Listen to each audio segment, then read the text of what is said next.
If you're planning on buying a high-end graphics card right now, you might want to consider waiting depending on what your current graphics card is. That's because we tend to get a new graphics card generation every 2 years, and we would be expecting the 50 series to launch at the end of 2024. Current rumors, which I have behind me right now, point to either the 5080 or the 5090 launching at the end of 2024, and whichever one doesn't launch first will probably come within a couple of weeks of that. However, it usually then takes months to slowly trickle out the rest of the product stack, starting with the high end and moving down. That's what we usually see. No guarantees that'll happen again. But what that basically means is if you're planning on buying something in like the 60 or 70 class, it's probably going to be a long time before you get that. But if you're planning on buying in the 80 or 90 class, then it's possible that by the end of 2024, there could be a replacement out there. Now, whether Nvidia actually gives us good price and performance uplifts at that tier, it has yet to be seen. But if you have a high-end GPU already and you're just kind of getting that itch to upgrade, if you have like a 3080, then I don't think it makes sense to buy a 4080 right now because you're probably actually still getting good performance right now and you could wait till the end of the year and be a lot happier with yourself that you made that decision. But if you are, buying, maybe you actually have like a 1080 right now. Well, a 1080, maybe you're a student, maybe you've got the summer off, right? So you want to game a bunch over the summer, so waiting till the end of the year to upgrade might not make a lot of sense for you, right? You would get a lot of enjoyment out of having it now. So I always get that question around this time of the upgrade cycle. Should I just wait for the next gen? And that's my thought process. The further down the product stack you are, the more it makes sense to upgrade now. The higher up the product stack you're going to be looking to buy, the more it makes sense to wait if you have something you're happy with right now, because the worse your current setup is, if you even have one, if you don't have any at all, right, then sometimes it's just like, okay, buying a graphics card shouldn't be thought of as an investment exactly, but I mean, you want to get good value, but you also want to have the product when you want to use it. And if you want to use it now, then think about what is it worth to you in terms of value lost by the end of the year to get that product now. Now, that being said, I do think more people are buying in that lower end tier, and unfortunately, new card prices just aren't really that exciting, especially if you're planning on buying an Nvidia GPU in the lower end price point, unless you go ahead and check out the used market. Now, today's sponsor is Jawa.gg, and I can get you $10 off using code ON10 if you follow the link in the video description and or pinned comment. And Jawa.gg is where gamers buy, build, and sell. You can search listings for used products, and I think that a lot of people will get much better value looking for used products than looking at the new market, especially if you're buying in that $200 to $500 range. A lot of times last-gen products are going to get you much better value. Also, to help you fund your upgrade, they can offer you the simplest and fastest way to upgrade your GPU by getting an instant offer. You just tell them what your GPU model and condition is. They give you a quote, you ship it in, and most sellers get paid within 1 business day, which is awesome. Now, you can also list it yourself if you want to, make your own listing and control the pricing and all of that. And if you're getting overwhelmed with building your own PC and all of that, they offer a bunch of pre-built systems at a wide variety of price and performance ranges and give you an idea of how they'll perform in some popular titles, which is great. And if you want to get more of that one-on-one feedback on like, am I making a mistake on my build? They also have a Discord community offering over 10,000 members. And so you can post what you're thinking about getting and get some community experts to help you out there, which is awesome. And again, I can get you $10 off your first purchase using code ON10 if you follow the link in the video description and or pinned comment. Now, for the rest of the video today, I am going to be focusing on new pricing. And that's where, like I said, I think that at the lower end, I struggle to recommend NVIDIA GPUs. So how about we actually just start with a little bit of my overall thought on AMD versus NVIDIA. And I think that at the higher end tiers, it makes more sense to go with NVIDIA. And the lower end tiers, it can make more sense to go with AMD to try to get the most performance for your dollar. And that's because one of the main feature set advantages that NVIDIA has over AMD is better ray tracing performance. But if your ray tracing performance isn't that great, then you'll probably turn off ray tracing anyway, in which case you might as well save some money and get the AMD product. But at the higher performance tiers, if you're going to be playing single player games where you might want the highest visual fidelity experience, the Nvidia products are going to offer more of an ability to do that. Whereas at the, again, at the lower tiers, you might be turning those settings down, right? Then the other big difference between them is their upscaling performance. And not just performance, both of them lower the rendering resolution of the game to increase the performance, but then how they reconstruct a good-looking image is better on Nvidia GPUs with DLSS compared to FSR. So I would definitely factor that in. However, if you're at lower resolutions like 1080p, I would probably be avoiding upscaling if possible, because even with DLSS, it looks better the higher resolution your monitor is.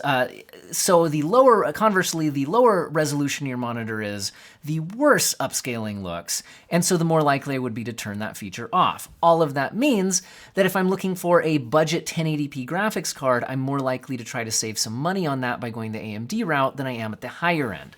Now, speaking of the higher end, we can knock some of those out super quickly.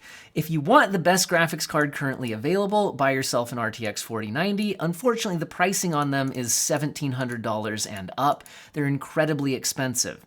The next step down from that is a 4080 Super, and the 4080 non-Super costs and performs about the same depending on which model you're looking at. So I wouldn't be hung up on whether it's a 4080 or a 4080 Super. If it's the cooler model that you want and the price is good, they're about $1,000. And again, they're the next step down. Now they're definitely offering a better value, like performance per dollar, than the 4090, but the 4090 does offer a better 4K experience, especially if you're planning on using heavy ray tracing features like path tracing, RT Overdrive in Cyberpunk, in Alan Wake 2, and things like that. Now, where does AMD fall into this picture? Their best GPU is a 7900 XTX. But I have a problem with this GPU. Again, like I said, it's harder for me to recommend AMD at the high end because the lowest price I can find on these right now is $915, and a lot of models are pushing into the $1,000 and up range, which puts them as direct price competitors against the 4080 and 4080 Super, but they're very similar in non-ray tracing performance. But as soon as you add in ray tracing, the 4080 has better performance. And if you're going to be using upscaling, which at 4K resolution you might want to do even with GPUs of this power level, if you're playing some of the latest games, then again, DLSS does have that image quality edge. The 7900 XTX does have more VRAM, but 16 gigabytes of VRAM I think is enough. And having more VRAM does not help performance unless you were running out of VRAM, unless you didn't have enough. And so if 16 is enough, then 24 doesn't increase performance beyond the 16, if that makes sense. So at this performance and price level, I would recommend the Nvidia GPUs with the 4080 and the 4090. But again, just keep in mind that probably around December, we would be expecting to get a new generation at the high end with the 50 series, so it may be worth waiting if your current graphics card can get you through to that point without suffering too badly. Now, if we step down from here, the next product down would be the 4070 Ti Super. This card costs about $800. You can occasionally get them discounted like $10, but they're about $800. They also offer 16 gigabytes of VRAM. So really all this is you're saving a bit of money compared to the 4080 Super. And you're losing a little bit of performance. That being said, I do think the 4070 Ti Super, got a lot of letters in there, performs very similarly to 4080. It's not a mind-blowing difference, and I don't think there's any game where the 4080 or 4080 Super can really do something and offer you a completely different experience than the 4070 Ti Super. So the 4070 Ti Super, I think, is where NVIDIA's high-end graphics cards really start to make sense because you have enough path tracing performance for 1440p path tracing. I don't think it's a great 4K path tracing experience, but for 1440p path tracing, the 4070 Ti Super gets there, and it has enough VRAM with its 16 gigabytes of VRAM, so it avoids the VRAM issue that we see at some of the lower performance tiers. Now, what is it stacked up against from AMD? Well, again, if you spend $100 more, you could get the 7900 XTX, which does offer more raw performance, albeit it does it, it actually has less performance in those path tracing experiences. So if you're drawn to like RT Overdrive and Cyberpunk and things like that, you might still consider the 4070 Ti Super. Plus, again, they're not really at the same price tier. Now, you could also compare it with AMD's 7900 XT, which comes in around $700. Again, occasionally about $10 less than that, but sometimes more. So you could save $100 going with the 7900 XT. But again, I think you'll want to think about that kind of feature set difference. The 4070 Ti Super, again, is offering you a good ray tracing experience, good upscaling experience. So if those are the features that you're drawn towards, I think that can make a lot of sense. So if we go down past this point, you start to get to the 4070 Super. Now, the 4070 Super is available around $600. The cheapest models can be $10 or $15 below that.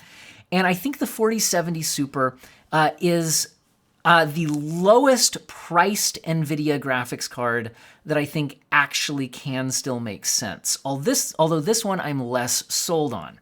Now you're down to 12 gigabytes of VRAM, which can cause issues at the highest graphic settings in certain games at 1440p and more often at 4K.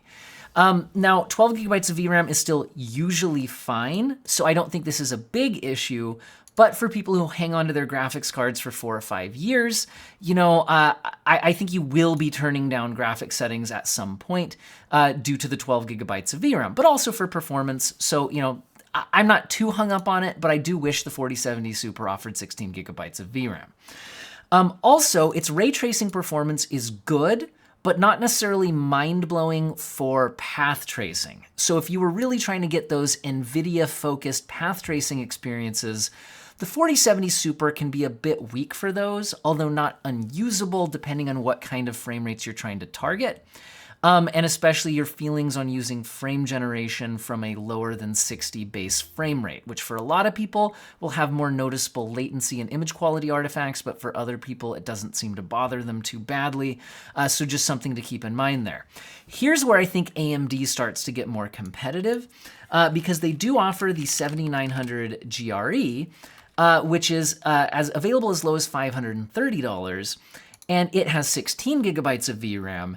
And in the lighter ray tracing workloads, it's not miles behind. So if you weren't going to be using path tracing on either of them, it's not a horrible option to just go ahead and save, $60 or $70 on a 7900 GRE. Instead of getting that 4070 Super. So I could get a bit of a split recommendation here. And I think you really want to especially think about how much you might be using upscaling at 1440p, because if you're at 1440p running the most demanding games, I think you might be leaning into upscaling at the quality setting, in which case DLSS still does have that image quality advantage. But again, the 7900 GRE really isn't priced at the same level as the 4070 Super. So if you compare it to the actual 4070 non-Super, which is its closer price competitor, that's where I think the 7900 GRE actually is pretty interesting. Because the 4070 non-Super costs around $545, so it's very similar in price to the 7900 GRE, slightly more expensive. And the 4070 only has 12 gigabytes of VRAM versus the 16 on the 7900 GRE, and the 4070 is slower generally than a 7900 GRE if you're not ray tracing, and in the lighter ray tracing workloads where both GPUs are actually more comfortable, the 4070 is often not that much ahead. Sometimes it's not ahead at all if it's a especially light ray tracing workload.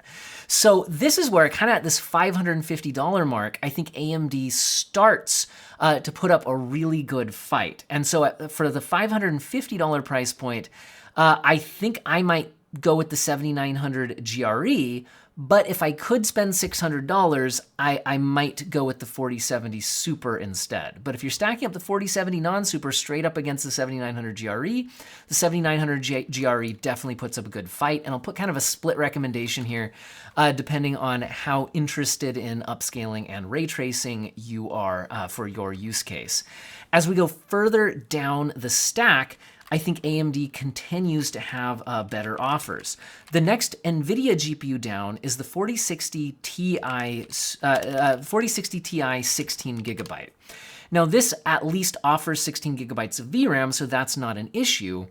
But these cost around $450. Some of the lowest priced ones can go down as low as $440. But that means it's extremely close in price to AMD's 7800 XT, which is available as low as $480. The 7800 XT also has 16 gigabytes of VRAM, but just offers a lot more raw performance. And while in ray tracing, they can be a little bit closer together, the 7800 XT is still going to be ahead in some lighter ray tracing workloads. And even the 4060 Ti 16 gigabyte is not necessarily a card I would feel comfortable using like the heaviest ray tracing experiences like RT Overdrive and Cyberpunk. I'd be more likely to turn those graphic settings down, in which case maybe I'll just take more raw performance from the AMD product here. Now, if we go below this price point, there's the 4060 4060 Ti 8 gigabyte, and those cost $380 at the lowest. And the problem with those is, well, first of all, they have 8 gigabytes of VRAM and you're spending almost $400. There's a lot of games right now, especially if you're trying to do NVIDIA things like use ray tracing, where 8 gigabytes of VRAM does run out. It does cause issues loading textures. It sometimes causes stuttering. And in general, it's just annoying to have to think about managing VRAM settings. And that's a problem that's likely going to get worse over time as game developers tend to use more VRAM demanding settings over time. As time progresses, VRAM requirements go up, right? And 8 gigabytes is already pretty low, and $400 is a lot of money to spend on that low of a VRAM amount. So what would I recommend buying instead? Well, AMD does have the 7700 XT, which is available as low as $390 right now. So it's a direct price competitor. It has 12 gigabytes of VRAM instead of 8, which I'm a lot more comfortable with. Again, ray tracing performance, I'm not hugely sold on that, especially on an 8 gigabyte graphics card. And this graphics card isn't super powerful for the super heavy duty ray tracing experiences. So the 7700 XT makes a case for itself, except for the fact that at least in the United States, AMD's previous generation RX 6800 is available for $350 right now, brand new. And some other models available at $360. Now, that means it's less expensive than a 7700 XT, despite offering 16 gigabytes of VRAM, which is more than the 7700 XT. And it also offers about the same performance, except for those edge cases where you run over 12 gigabytes of VRAM, in which case the 6800 actually performs better at those settings. Of course, you can tweak the VRAM-related settings, but still, I think that means the RX 6800 is going to be my recommended GPU in the $300 to $400 range, because it gets you the full 16 gigabytes of VRAM and better performance than the 4060 Ti products overall. So what if you don't have $350 to spend? If you have to go down to $300, then the next NVIDIA product down the stack is NVIDIA's RTX 4060. These are available at $300 most frequently, occasionally about $10 less at $290. Now, these are still an 8 gigabyte graphics card, which I've already said can cause some issues in certain games. It's not a disaster. You can turn graphic settings down, but it's annoying to have to deal with that, and $300 is still a lot of money. So I don't feel great spending $300 on 8 gigabytes of VRAM, although it's less obnoxious than it is at $400. But once again, AMD's offering more VRAM in the price point, but actually I'm not that sold on the 7600 XT, which costs $320 or $330 on most models, meaning you'd actually be spending more for the AMD product. And when you're not going over 8 gigabytes of VRAM, the 7600 XT is often not particularly noticeably faster than the 4060. And then again, there are lighter ray tracing workloads where the 4060 will often pull ahead. And again, you do have the better upscaler on the 4060. So I'm not real sold on the 7600 XT. And AMD's 7600 non-XT comes in at $260, but now it's only 8 gigabytes of VRAM, and it's not that much less expensive than the 4060. So I'm not super sold on that either. However, at least in the United States, AMD's previous generation 6700 XT is still available at $300, and also their 6750 XT, which is basically a 6700 XT, but with kind of a faster memory. It was a bit of a refresh on the product, so it is a few percent faster than the 6700 XT. Well, the 6750 XT is currently in stock, brand new in the United States at $295, and there's another model available at $300. Which means that you would get 12 gigabytes of VRAM and just straight up more performance than a 4060 by 15 to 20% in a lot of situations. And again, you're not going to be running the heaviest duty ray tracing workloads on this class of GPU, most likely, if you're somebody who's pushing for, that 60 FPS or above kind of a situation. In which case, at $300, if you can find it for $300, which you can in the United States, I would say a 6750 XT gets my recommendation at the $300 mark. Now, if you have to go below the $300 mark, AMD again has a couple of interesting products. First of all, Nvidia's not really competing with the 40 series below the $300 mark. Nvidia has the RTX 3050, which they have a 6 gigabyte model and an 8 gigabyte model. The cheapest 8 gigabyte model I see is $200, and the cheapest 6 gigabyte model I see is $167. Now, the 6 gigabyte model doesn't just have less VRAM, it has less cores, it has less memory bandwidth, it has less performance. It's just not a very fast product. It's really only interesting due to the fact that it doesn't require an external power connector. So if you got like a low profile card in an old Office PC that had like a weird PSU or something like that, you could consider it for those reasons. But the 3050 in general, even the 8 gigabyte model, isn't very fast. And so AMD's previous generation 6000 series, I think, puts up the best fight around the $200 mark. The 6650 XT, at least in the United States, is still available at $220. At $220, it's actually reaching within 10% of the performance of cards like the 4060, at least when you're not using ray tracing. And again, at this low of a performance tier, I think I'd usually be turning down graphic settings to boost frame rates rather than enabling features like ray tracing. In which case, the 6650 XT not only offers really good value in just raw performance per dollar compared to the 4060, but it's also almost the same performance as a 7600 from AMD. But the 7600 is coming in at $260. So the 6650 XT is going to be my value recommendation at around $200. Now, if you really cannot go over $200, AMD's 6600 non-XT is available as low as $190. And other models available right at $200. And these are faster than a 3050.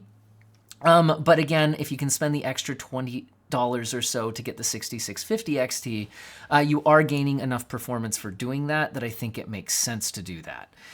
Now, some of you will be wondering, okay, but why not the Intel GPUs at these price points? Well, you can look at cards like the A750, which is available for $200. The problem with it is if you compare it to a card like the 6650 XT, it's not significantly better than a 6650 XT, but Intel's graphics drivers, while they have gotten significantly better, they do still tend to be more hit or miss. You're more likely to run into games that just don't quite work right, either at launch or older games that just haven't really been focused on by Intel's driver team yet. So unless they're offering significantly better performance than AMD at the same price, I would buy the card that I'm just going to offer a more reliable experience, which is why I would go with the 6650 XT over cards like the A750. And cards like the A770 are up closer to the $300 mark if you're trying to get the 16 gigabyte model.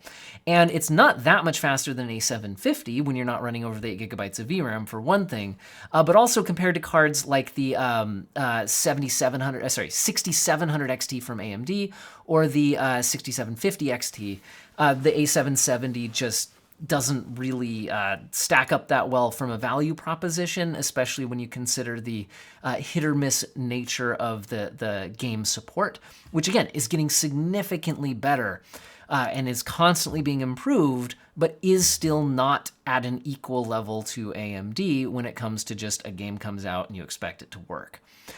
All right, I think we've hit most of the relevant price points in today's video. If you want the quick summary, I would say that if you're buying a GPU around $200, the 6650 XT makes the most sense. If you're buying around $300, I think the 6750 XT makes the most sense if you're in a region like the United States where it is available at around $300 new. If you're buying around in the $300 to $400 range, if there's again, if you're in a region where it's available, the RX 6800 at $350 gets my recommendation. If we're going up into the $400 to $500 range, the 7800 XT makes a lot of sense at $480. And then the 7900 GRE makes a lot of sense around that little over $500 price point. Those two cards offer similar value. They both have 16 gigabytes of VRAM. The 7900 GRE is a bit more expensive and is a bit faster. Past this point, though, I mostly recommend the Nvidia products because we're hitting a point where the ray tracing performance is more usable at those higher levels. So if you want a $600 graphics card, I would recommend the 4070 Super. If you want an $800 graphics card, I would recommend the 4070 Ti Super. And if you want a $1,000 graphics card, I would recommend the 4080 Super or 4080. They're basically the same thing. But with the caveat that, again, at the end of the year, probably get a replacement for this product. We still don't know what its price and performance will look like, but just something to think about. And then if you just want the best 4K ray tracing experience that you can buy currently, you can get a 4090. But again, are you going to feel bad about spending $1,700 on that 6 months before there's a 5090? We'll have to wait and see. We don't know how good the 5090 will be. Maybe it's only 20% faster for about the same, for $2,000. Then you didn't really lose out on much, right? We can't predict the future.